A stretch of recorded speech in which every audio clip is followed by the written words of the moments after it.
Another game day para kay Carl Tamayo kaharap ang Philam KBL MVP na sila Ethan Alvano.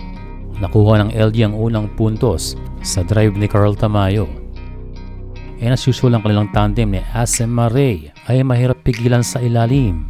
Habang tumatagal ay nag-i-improve ang passing nitong si CT33 sa KBL. Pasok din ang kanyang unang attempt sa mid-range para maitabla ang laban sa 9. And sa pagkakataong ito ay walang mapasahan. Pasok ang kanyang unang attempt sa 3. Pero first time ay meron nagbalak na i-posterize itong ating kababayan. Pero foul ang tinawagan kay Carl. Kitang-kita naman sa replay na straight ang depensa ni Tamayo pero tinawagan dahil sa body contact.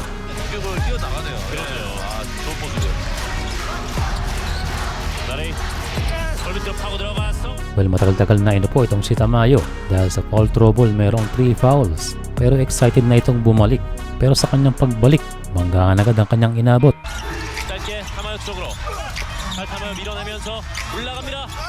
Hindi maipinta ang mukha ni Tamayo.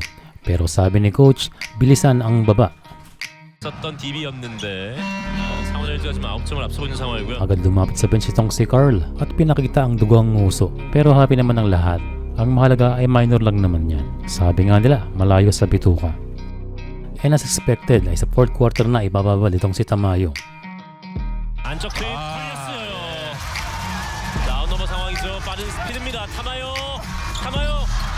Pero bumitaw pa ng isang long 2 itong si Carl. Ay ng kanyang 11 point ng game na ito. Sasamahan pa ng 3 rebounds sa 18 minutes sa loob ng court. And again, lessons learned. Malaking factor ang foul trouble para mabawasan ang playing time ni Carl Tamayo. Ang mahalaga ay nakuha nila ang panalo. LG won the game 76-61.